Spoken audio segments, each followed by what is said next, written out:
क्या आप जानते हैं भारत का दूसरा ज्योतिर्लिंग कहाँ स्थित है? और क्या सच में एक ऐसा पवित्र स्थान है जहाँ भगवान शिव और माता पार्वती दोनों स्वयं एक साथ विराजमान है? और क्या यही वही स्थान है जिसे दक्षिण भारत का कैलाश भी कहा जाता है? आज के इस वीडियो में हम जानेंगे मल्लिकार्जुन ज्योतिर्लिंग की संपूर्ण कहानी, इसका इतिहास, पौराणिक रहस्य, शक्तिपीठ संबंध, बारंबार माता का महत्व, श्रीशैलम पर्वत का आध्यात्मिक रहस्य और दर्शन का महत्व। वीडियो को अंत तक जरूर देखिए, क्योंकि आज के बाद आपको मल्लिकार्जुन के बारे में कुछ भी अलग से जानने की जरूरत नहीं पड़ेगी।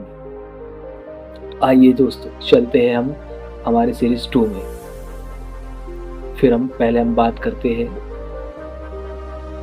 ज्योतिर्लिंग वह स्थान होता है जहाँ भगवान शिव स्वयं प्रकाश के रूप में प्रकट हुए थे। भारत में कुल 12 ज्योतिर्लिंग है और उनमें से दूसरा ज्योतिर्लिंग माना जाता है मल्लिकार्जुन को।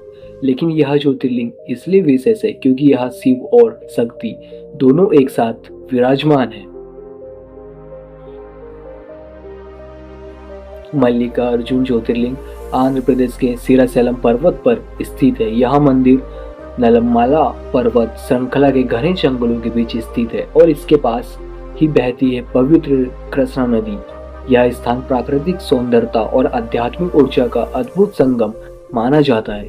श्रीशैलम को दक्षिण भारत का कैलाश भी कहा जाता है क्योंकि यह भगवान शिव और माता पार्वती दोनों का स्थायी निवास माना जाता है। मल्लिकार्जुन ज्योतिर्लिंग की सबसे प्रसिद्ध कथा भगवान कार्तिकेय से जुड़ी है। एक बार भगवान शिव और माता पार्वती के दोनों पुत्र भगवान गणेश और भगवान कार्तिकेय के बीच विवाह को लेकर विवाद हो गया था। भगवान शिव ने कहा, जो पहले पृथ्वी की परिक्रमा करेगा उसी का विवाह पहले होगा। भगवान कार्तिकेय तुरंत अपने वाहन मोर पर बैठकर पृथ्वी की परिक्रमा करने निकल गए, लेकिन भगवान गणेश ने अपने माता पिता की परिक्रमा कर ली और कहा कि माता पिता ही संसार है। इससे प्रसन्न होकर भगवान शिव ने गणेश जी का विवाह पहले कर दिया। जब कार्तिकेय जी वापस लौटे तो उन्हें बहुत दुख हुआ और वे क्रोधित होकर श्रीशैलम पर्वत पर आकर रहने लगे। अपने पुत्र को मनाने भगवान शिव और माता पार्वती स्वयं श्रीशैलम आए और यहाँ ज्योति के रूप में प्रकट होकर विराजमान हो गए। तभी से यह स्थान मल्लिकार्जुन ज्योतिर्लिंग कहलाता है। मल्लिका माता पार्वती का नाम है और अर्जुन भगवान शिव जी का नाम है। इस प्रकार जहाँ शिव और शक्ति दोनों का साथ विराजमान हो वहाँ स्थान मल्लिकार्जुन कहलाता है। मल्लिकार्जुन ज्योतिर्लिंग के पास ही स्थित है माता ब्रह्मारंभा देवी का मंदिर, जिसे 18 प्रमुख शक्तिपीठों से एक माना जाता है। इस कारण यह स्थान शिव और शक्ति दोनों की उपस्थिति वाला अत्यंत दुर्लभ तीर्थ बन जाता है। मल्लिकार्जुन मंदिर का उल्लेख कई प्राचीन ग्रंथों और पुराणों में मिलता है। इस मंदिर का निर्माण और विस्तार दक्षिण भारत के कई महान राजाओं जैसे चालुक्य, काकतीय और विजयनगर राजाओं ने करवाया था। यह मंदिर द्रविड़ शैली की अद्भुत वास्तुकला का उदाहरण है। ऐसा माना जाता है कि आदि शंकराचार्य ने भी यहाँ आकर भगवान शिव की उपासना की थी, जिसके बाद यह स्थान की महिमा पूरे भारत में फैल गई।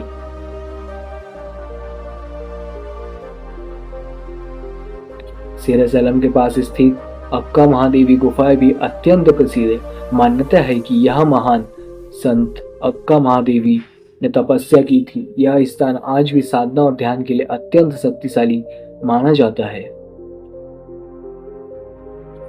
ऐसा माना जाता है कि मल्लिकार्जुन ज्योतिर्लिंग के दर्शन करने से विवाह में आ रही बाधाएं दूर होती है, संतान प्राप्ति का आशीर्वाद प्राप्त होता है, परिवार में सुख और शांति आती है और जीवन की कठिनाई धीरे धीरे समाप्त होने लगती है।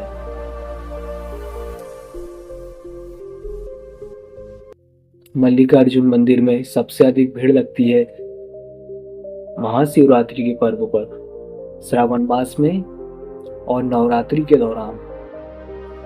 इन दिनों यहाँ विशेष पूजा और अभिषेक भी किया जाता है ताकि भगवान शिव प्रसन्न हो। मल्लिकार्जुन ज्योतिर्लिंग के दर्शन के लिए सबसे नज़दीकी रेलवे स्टेशन माकापुर रोड, सबसे नज़दीकी एयरपोर्ट है हैदराबाद, और यहाँ आने का सबसे अच्छा समय है अक्टूबर से मार्च के बीच। मल्लिकार्जुन ज्योतिर्लिंग केवल एक मंदिर नहीं, यह वह स्थान है जहाँ भगवान शिव और माता पार्वती अपने भक्तों के बीच स्वयं विराजमान है। अगर आपको भी भगवान शिव के सच्चे भक्त हो तो कमेंट में जरूर लिखिए हर हर महादेव। और 12 ज्योतिर्लिंग यात्रा के अगले एपिसोड को देखने के लिए चैनल बॉबी ओमकार को सब्सक्राइब जरूर करें। हर हर महादेव।